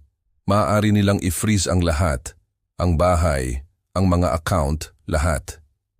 Magkano ang gusto nila? Tanong ni Melin. 10 million plus damages plus interest. Mukha siyang magkakasakit. Lumingon si Melin sa akin na may pamilyar na ekspresyon na naaalala ko mula sa aming kasal. Ang isa na lumilitaw tuwing kailangan niya ng isang bagay na mahal. Stanley, sabi niya ng maingat, alam kong ito ay awkward, ngunit ang pamilya ni Nicholas, ang aming anak, at sa iyong kamakailang magandang kapalaran, baka pwede mo kaming tulungan sa mga legal fees hanggang sa maayos ito. Inabot niya ang kanyang telepono, malamang na magsimulang kalkulahin kung gaano karami ang inaakala niyang makukuha niya mula sa akin. Ngumiti ako sa kanya.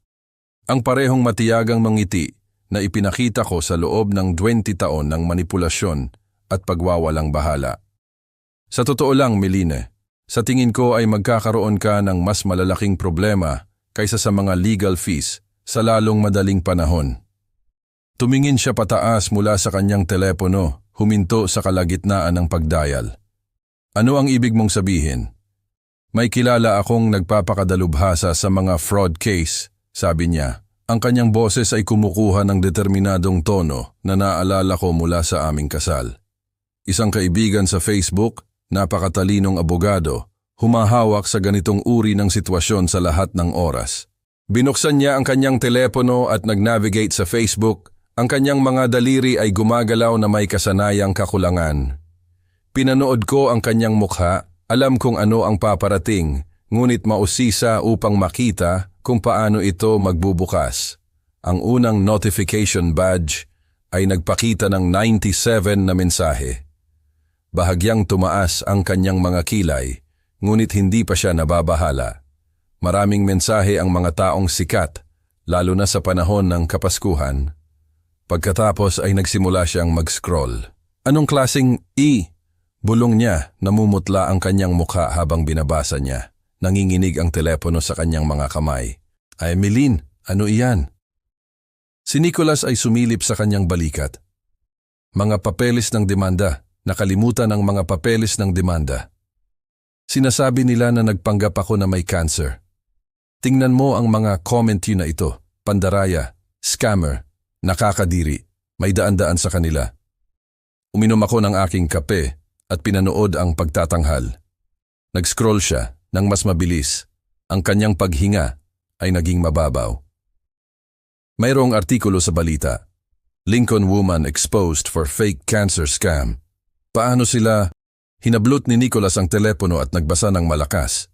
Anonymous source provides medical records proving Melin Brooks never received cancer treatment despite collecting thousands in donations for chemotherapy costs.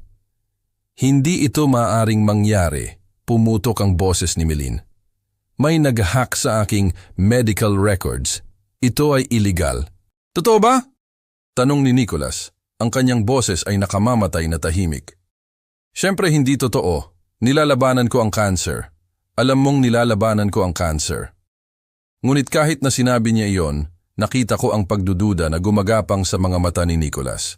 Siya ay maraming bagay, ngunit hindi siya tanga. Ang mga medical record ay masyadong detalyado, masyadong opisyal upang maging gawa-gawa. Jesus, Ma'am. Jesus Kristo. Alam mo ba kung ano ang ibig sabihin nito? Iniimbestigahan nila ang lahat, ang aking mga demanda, ang iyong mga donasyon, lahat ng iyon. Ang telepono ni Melin ay nag-buzz sa isa pang notification, pagkatapos ay isa pa. Ang mga mensahe ay umuulan na ngayon, mga dating nag-donate na humihingi ng refund.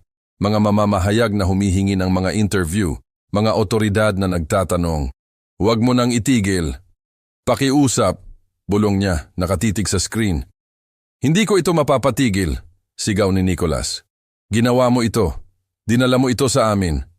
"Wala akong ginawa. May nag-set up sa akin. Sabay silang lumingon sa akin na para bang biglang naalala nila na nandyan ako. Ang kanilang mga mukha ay nagpakita ng halo ng desperasyon at pag-asa, ang parehong ekspresyon na nakita ko ng maraming beses kapag kailangan nila ng isang bagay mula sa akin. Stanley, sabi ni Mylene, ang kanyang boses ay naging matamis sa kabila ng takot. Sinabi mong mayroon kang surprise para sa amin. Pakiusap, sabihin mo sa amin na dinala mo ang pinag-usapan natin. Ang pera para sa investment ni Nicholas. Kailangan namin ito ngayon ng higit pa kaysa kailanman. Tumango si Nicholas ng masigasig. Dad, alam kong masama ang tingnan nito, ngunit maaari nating ayusin ito. Sa tulong mo, maaari nating kunin ang pinakamahusay na mga abogado, ang pinakamahusay na mga public relations firm. Maaari nating gawing mawala ang lahat ng ito. Dahan-dahan akong tumayo, inilapag ang aking tasa ng kape nang may maingat na katumpakan. Sinundan ng kanilang mga mata ang bawat paggalaw ko, gutom at desperado. Sa totoo lang, naibigay ko na ang inyong surprise na. Ang mga salita ay sumabit sa hangin na parang usok. Naglakad ako patungo sa coat rack at isinuot ang aking jacket na naglaan ng oras sa bawat pindutan. Ano ang ibig mong sabihin? Ang boses ni Mylene ay naging matalas sa tumataas na takot. Ang ibig kong sabihin ay eksakto kung ano ang sinabi ko. Ibinigay ko na sa inyo ang nararapat sa inyo. Ngunit ang pera, sinimulan ni Nicholas. Walang pera, hindi para sa iyo. Naglakad ako patungo sa pinto. Ang kanilang naguguluhang mga boses ay sumusunod sa akin. Stanley, hintayin mo. Hindi mo lang basta aalis. Kailangan nating pag-usapan ito. Ngunit papalabas na ako sa hawakan, humakbang palabas sa malamig na gabi ng Nebraska. Ang pinto ay nagsara sa likuran ko na may mahinang click na pinuputol ang kanilang mga panaghoy at pagtutol. Naglakad ako patungo sa aking kotse nang hindi tumitingin sa likuran, bagaman nakikita ko ang mainit na liwanag ng kanilang living room window sa aking peripheral vision. Sa loob, malamang na pinoproseso pa rin nila kung ano ang nangyari. Nag-iisip pa rin na maaari nilang manipulahin ang kanilang paraan palabas sa mga kahihinatnan. Ang makina ay nagsimula ng maayos at ako ay umalis mula sa curb. Sa aking rearview mirror, nakakita ako ng isang figura na lumitaw sa bintana.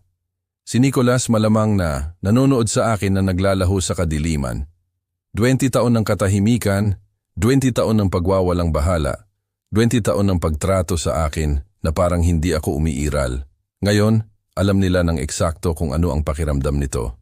Ang mga araw ay naghalo sa mga linggo at ang mga ulat ay pumatak sa pamamagitan ng masikip na network ng tsismis at tunay na pag-aalala ng Lincoln.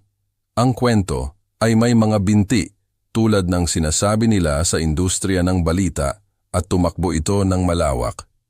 Tinawagan ako ni Janet mula sa ospital muna. Stanley, sana tama ang ginawa ko. Tinanong ako ng mga autoridad tungkol sa mga record na yon. Sigurado ako na pinangasiwaan mo ito ng naaangkop. Sabi ko, hinahalo ang asukal sa aking kape sa umaga. Ang lokal na balita ay kinuha ito. Mas malaki kaysa sa mga pahayagan ng estado. May isang bagay tungkol dito na nakakuha ng atensyon ng mga tao.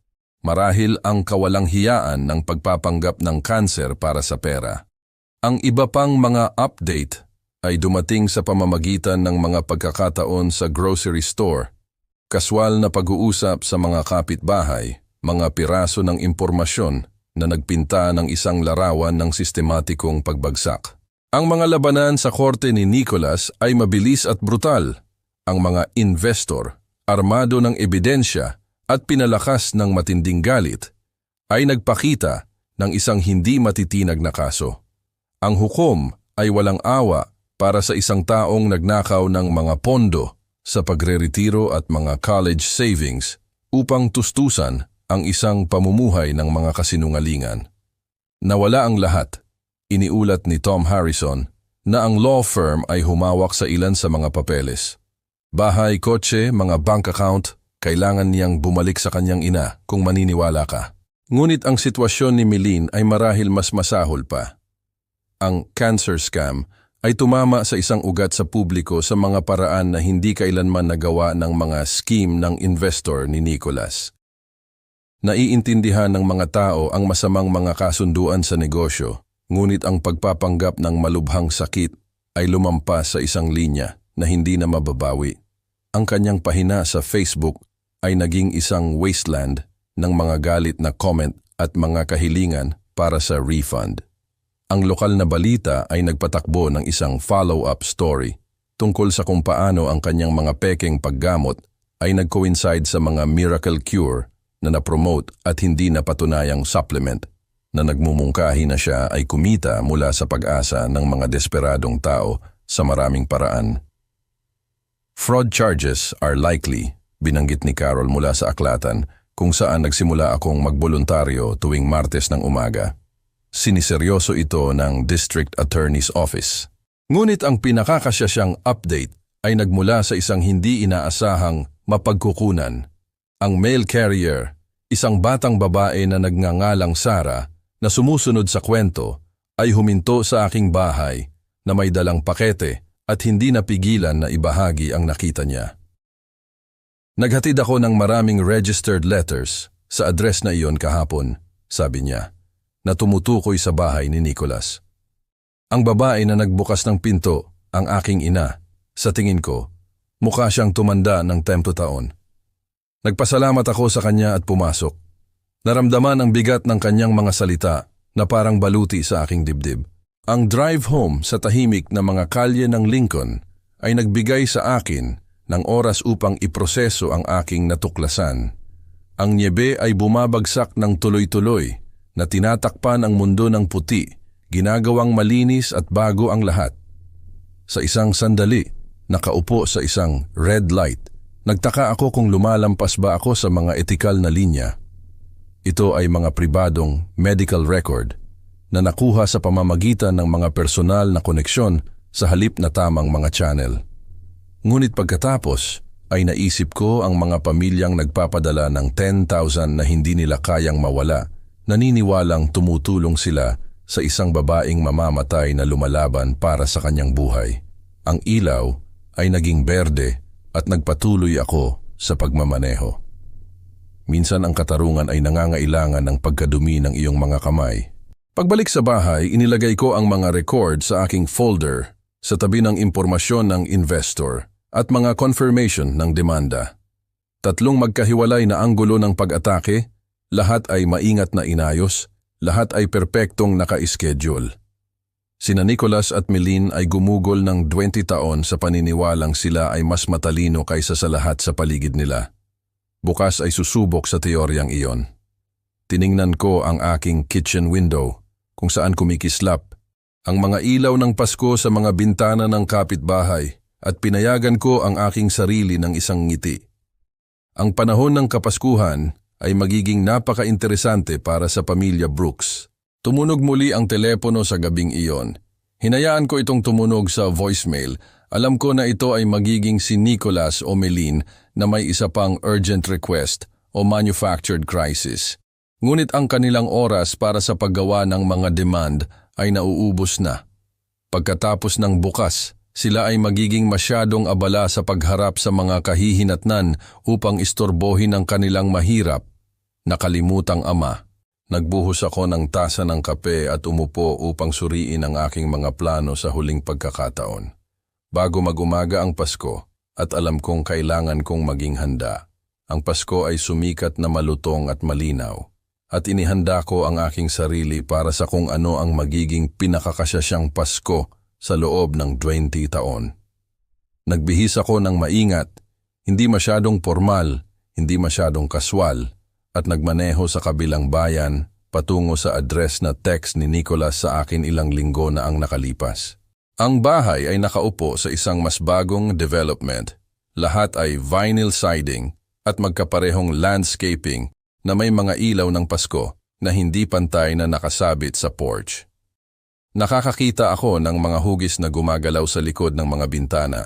Marahil si Meline ay nag-aalala tungkol sa mga huling paghahanda, habang si Nicholas ay nagbibilang ng mga imaginary profit mula sa kanyang katang-isip na pagkakataon sa pamumuhunan. Kumatok ako sa doorbell. Inaayos ang aking mukha sa kung ano sa tingin ko ay mukhang pagiging masigasig ng isang lolo. Tay! Binuksan ni Nicholas ang pinto na may nakabukas na braso, na para bang naghahapunan kami linggo-linggo sa loob ng maraming taon sa halip na radio silence. Nakarating ka, pumasok ka, pumasok ka. Lumitaw si Melin sa likuran niya, mas payat kaysa sa naalala ko, ngunit may parehong nagkakalkulang tingin sa kanyang mga mata. Stanley, napakagandang makita ka, mukha kang masagana. Pumasok ako sa kanilang mainit na living room, napansin ang mamahaling mga kasangkapan na hindi magkatugma, ang sobrang laki ng television, ang mga designer bag na walang bahala na nakasabit sa mga upuan. Lahat ay binili gamit ang pera ng ibang tao, walang duda. Salamat sa pag-imbita sa akin, sabi ko. Isinabit ang aking coat sa kanilang rack. May dala akong espesyal para mamaya, isang surprise para sa inyong dalawa. Agad na nagliwanag ang kanilang mga mata. Isang surprise? Pinagsama ni Melin ang kanyang mga kamay. Napakaisip. Umupo kami para sa hapunan sa isang mesa na kayang magpakain ng 12. Puno ng mga putahe na mukhang kahanga-hanga, ngunit lasang galing sa deli ng grocery store. Naghiwa si Nicholas ng turkey na may teatrikal na pagpapakita, habang si Melin ay nagpuno ng mga baso ng alak at binomba ako ng mga tanong tungkol sa aking paggaling mula sa mga pagkalugi sa cryptocurrency. Napakasuwerte mo at nakabawi ka, sabi niya. Hindi eksaktong tumitingin sa aking mga mata. Ang mga pagbabago sa merkado ay maaaring maging hindi mahuhulaan. Tunay nga, maaari, sumang-ayon ako. Hinihiwa ang aking turkey sa mga eksaktong piraso. Ngunit natuto akong maging mas maingat kung sino ang pinagkakatiwalaan ko sa payo sa pananalapi. Inilunsad ni Nicholas ang isang detalyadong paliwanag ng kanyang oportunidad sa pamumuhunan sa AAI, kumpleto sa projected returns at urgency ng timeline. Tumango ako, nagtatanong ng mga katanungan na nagpapakita sa akin na interesado habang pinapanood ang kanilang mga mukha na nagiging mas masigla sa bawat nakikitang tanda ng aking pagpayag na mamuhunan. Ang kumatok ay dumating mismo nang inihahanda ni Melin ang dessert. Matalim, may autoridad, ang uri ng kumatok na nangangahulugang negosyo. Kumunot ang noo ni Nicholas, ibinaba ang kanyang tinidor. Hindi ko inaasahan na may darating. Naglakad siya patungo sa pintuan sa harap si Melin at ako ay sumusunod sa likuran. Sa pamamagitan ng bintana, nakakita ako ng isang lalaki na nakasuot ng madilim na coat na may hawak na envelope. Nicholas Brooks? Tanong ng lalaki nang buksan ang pinto. Oh, ikaw ay naiserve! Ibinigay niya ang envelope at lumingon upang umalis. Tinitigan ni Nicholas ang mga papeles. Namutla ang kanyang mukha habang binabasa niya. Ito, hindi ito maaaring totoo. Ano iyan, honey? Sumilip si Melin sa kanyang balikat. Isa itong demanda. Maraming demanda. Ang mga investors nahanap nila ako. Nanginginig ang kanyang mga kamay habang binabaligtad niya ang mga pahina ng mga legal document. Emergency asset freezes, mga kahilingan para sa restitusyon, mga akusasyon ng criminal fraud. Paano nila nalaman kung nasaan ako? Bahagyang pumutok ang kanyang boses. Pinanatili ko ang aking nag-aalalang ekspresyon ng lolo habang sa loob ay sinisipsip ko ang bawat sandali ng kanyang takot. Oh, hindi, sabi ni Melin, nagbabasa sa kanyang balikat.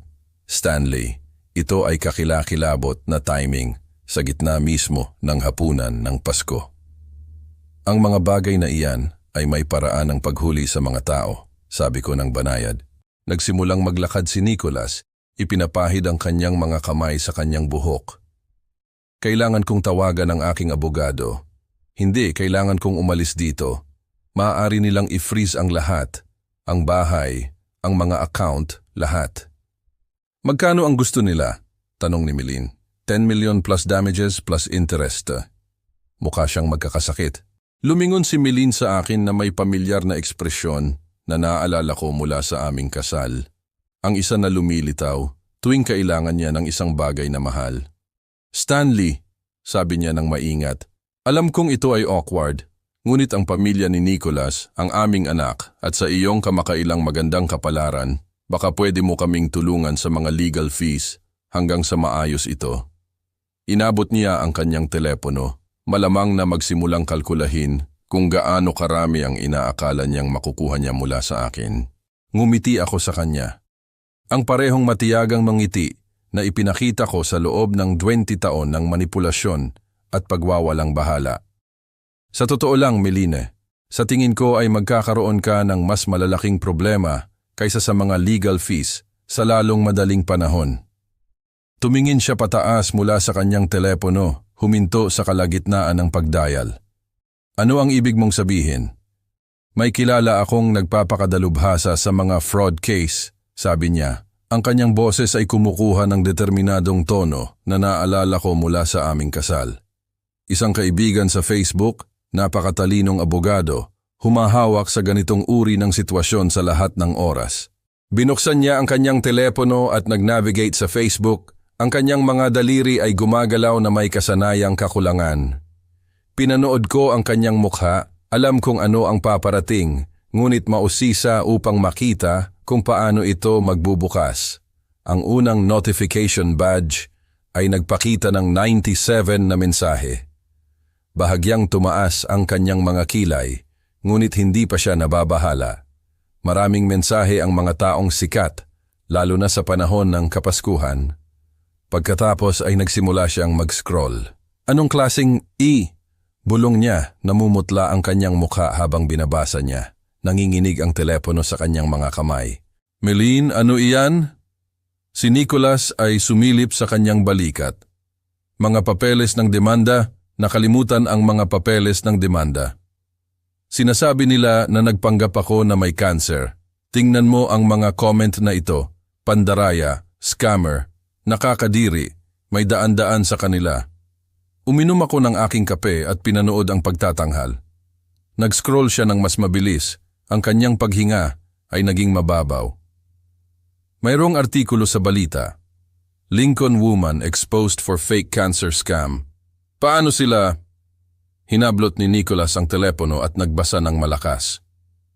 Anonymous source provides medical records proving Meline Brooks never received cancer treatment despite collecting thousands in donations for chemotherapy. Costs. Hindi ito maaaring mangyari, pumutok ang boses ni Meline. May nag-hack sa aking medical records. Ito ay illegal. Totoo ba? Tanong ni Nicholas. Ang kanyang boses ay nakamamatay na tahimik. Siyempre hindi totoo. Nilalabanan ko ang cancer. Alam mong nilalabanan ko ang cancer. Ngunit kahit na sinabi niya iyon, nakita ko ang pagdududa na gumagapang sa mga mata ni Nicholas. Siya ay maraming bagay, ngunit hindi siya tanga. Ang mga medical record ay masyadong detalyado, masyadong opisyal, upang maging gawa-gawa. Jesus, Ma'am. Jesus Kristo. Alam mo ba kung ano ang ibig sabihin nito? Iniimbestigahan nila ang lahat, ang aking mga demanda, ang iyong mga donasyon, lahat ng iyon.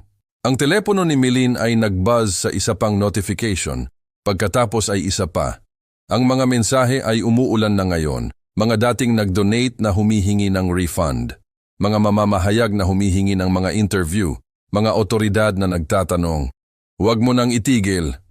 "Pakiusap," bulong niya, nakatitig sa screen. "Hindi ko ito mapapatigil," sigaw ni Nicholas. "Ginawa mo ito. Dinala mo ito sa amin." "Wala akong ginawa. May nag-set up sa akin." Sabay silang lumingon sa akin na para bang biglang naalala nila na nandyan ako. Ang kanilang mga mukha ay nagpakita ng halo ng desperasyon at pag-asa, ang parehong ekspresyon na nakita ko ng maraming beses kapag kailangan nila ng isang bagay mula sa akin. "Stanley," sabi ni Meline, ang kanyang boses ay naging matamis sa kabila ng takot. "Sinabi mong mayroon kang surprise para sa amin. Pakiusap, sabihin mo sa amin na dinala mo ang pinag-usapan natin. Ang pera para sa investment ni Nicholas. Kailangan namin ito ngayon ng higit pa kaysa kailanman." Tumango si Nicholas ng masigasig. "Dad, alam kong masama ang tingnan nito, ngunit maaari nating ayusin ito. Sa tulong mo, maaari nating kunin ang pinakamahusay na mga abogado, ang pinakamahusay na mga public relations firm. Maaari nating gawing mawala ang lahat ng ito. Dahan-dahan akong tumayo, inilapag ang aking tasa ng kape nang may maingat na katumpakan. Sinundan ng kanilang mga mata ang bawat paggalaw ko, gutom at desperado. Sa totoo lang, naibigay ko na ang inyong surprise na. Ang mga salita ay sumabit sa hangin na parang usok. Naglakad ako patungo sa coat rack at isinuot ang aking jacket na naglaan ng oras sa bawat pindutan. Ano ang ibig mong sabihin? Ang boses ni Milene ay naging matalas sa tumataas na takot. Ang ibig kong sabihin ay eksakto kung ano ang sinabi ko. Ibinigay ko na sa inyo ang nararapat sa inyo. Ngunit ang pera, sinimulan ni Nicholas. Walang pera, hindi para sa iyo. Naglakad ako patungo sa pinto. Ang kanilang naguguluhang mga boses ay sumusunod sa akin. Stanley, hintayin mo. Hindi mo lang basta aalis. Kailangan nating pag-usapan ito. Ngunit papalabas na ako sa hawakan, humakbang palabas sa malamig na gabi ng Nebraska. Ang pinto ay nagsara sa likuran ko na may mahinang click na pinuputol ang kanilang mga panaghoy at pagtutol. Naglakad ako patungo sa aking kotse nang hindi tumitingin sa likuran, bagaman nakikita ko ang mainit na liwanag ng kanilang living room window sa aking peripheral vision. Sa loob, malamang na pinoproseso pa rin nila kung ano ang nangyari. Nag-iisip pa rin na maaari nilang manipulahin ang kanilang paraan palabas sa mga kahihinatnan. Ang makina ay nagsimula ng maayos at ako ay umalis mula sa curb. Sa aking rearview mirror, nakakita ako ng isang figura na lumitaw sa bintana. Si Nicholas malamang na nanonood sa akin na naglalaho sa kadiliman. 20 taon ng katahimikan, 20 taon ng pagwawalang bahala, 20 taon ng pagtrato sa akin na parang hindi ako umiiral. Ngayon, alam nila ng eksakto kung ano ang pakiramdam nito. Ang mga araw ay naghalo sa mga linggo at ang mga ulat ay pumatak sa pamamagitan ng masikip na network ng tsismis at tunay na pag-aalala ng Lincoln. Ang kwento ay may mga binti tulad ng sinasabi nila sa industriya ng balita at tumakbo ito ng malawak. Tinawagan ako ni Janet mula sa ospital muna. Stanley, sana tama ang ginawa ko. Tinanong ako ng mga autoridad tungkol sa mga record na yon. Sigurado ako na pinangasiwaan mo ito ng naaangkop. Sabi ko, hinahalo ang asukal sa aking kape sa umaga. Ang lokal na balita ay kinuha ito. Mas malaki kaysa sa mga pahayagan ng estado. May isang bagay tungkol dito na nakakuha ng atensyon ng mga tao. Marahil ang kawalang hiyaan ng pagpapanggap ng kanser para sa pera. Ang iba pang mga update ay dumating sa pamamagitan ng mga pagkakataon sa grocery store, kaswal na pag-uusap sa mga kapitbahay, mga piraso ng impormasyon na nagpinta ng isang larawan ng sistematikong pagbagsak. Ang mga labanan sa korte ni Nicholas ay mabilis at brutal. Ang mga investor, armado ng ebidensya at pinalakas ng matinding galit, ay nagpakita ng isang hindi matitinag na kaso. Ang hukom ay walang awa para sa isang taong nagnakaw ng mga pondo sa pagreretiro at mga college savings upang tustusan ang isang pamumuhay ng mga kasinungalingan. Nawala ang lahat. Iniulat ni Tom Harrison na ang law firm ay humawak sa ilan sa mga papeles. Bahay, kotse, mga bank account, kailangan niyang bumalik sa kanyang ina kung maniniwala ka. Ngunit ang sitwasyon ni Milene ay marahil mas masahol pa. Ang cancer scam ay tumama sa isang ugat sa publiko sa mga paraan na hindi kailanman nagawa ng mga scheme ng investor ni Nicholas. Naiintindihan ng mga tao ang masamang mga kasunduan sa negosyo, ngunit ang pagpapanggap ng malubhang sakit ay lumampas sa isang linya na hindi na mababawi. Ang kanyang pahina sa Facebook ay naging isang wasteland ng mga galit na comment at mga kahilingan para sa refund. Ang lokal na balita ay nagpatakbo ng isang follow-up story tungkol sa kung paano ang kanyang mga pekeng paggamot ay nag-coincide sa mga miracle cure na na-promote at hindi napatunayang supplement na nagmumungkahi na siya ay kumita mula sa pag-asa ng mga desperadong tao sa maraming paraan. Fraud charges are likely, binanggit ni Carol mula sa aklatan kung saan nagsimula akong magboluntaryo tuwing Martes ng umaga. Siniseryoso ito ng District Attorney's Office. Ngunit ang pinakakasyang update ay nagmula sa isang hindi inaasahang mapagkukunan. Ang mail carrier, isang batang babae na nagngangalang Sara na sumusunod sa kwento, ay huminto sa aking bahay na may dalang pakete at hindi napigilan na ibahagi ang nakita niya. Naghatid ako ng maraming registered letters sa address na iyon kahapon, sabi niya, na tumutukoy sa bahay ni Nicholas. Ang babae na nagbukas ng pinto, ang aking ina, sa tingin ko, mukha siyang tumanda ng 10 taon. Nagpasalamat ako sa kanya at pumasok. Naramdaman ang bigat ng kanyang mga salita na parang baluti sa aking dibdib.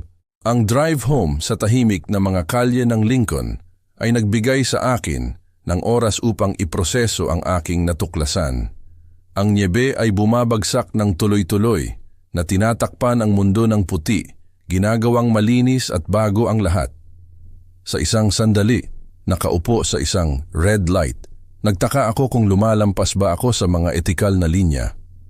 Ito ay mga pribadong medical record na nakuha sa pamamagitan ng mga personal na koneksyon sa halip na tamang mga channel. Ngunit pagkatapos ay naisip ko ang mga pamilyang nagpapadala ng 10,000 na hindi nila kayang mawala, naniniwalang tumutulong sila sa isang babaeng mamamatay na lumalaban para sa kanyang buhay. Ang ilaw ay naging berde at nagpatuloy ako sa pagmamaneho. Minsan ang katarungan ay nangangailangan ng pagkadumi ng iyong mga kamay. Pagbalik sa bahay, inilagay ko ang mga record sa aking folder sa tabi ng impormasyon ng investor at mga confirmation ng demanda.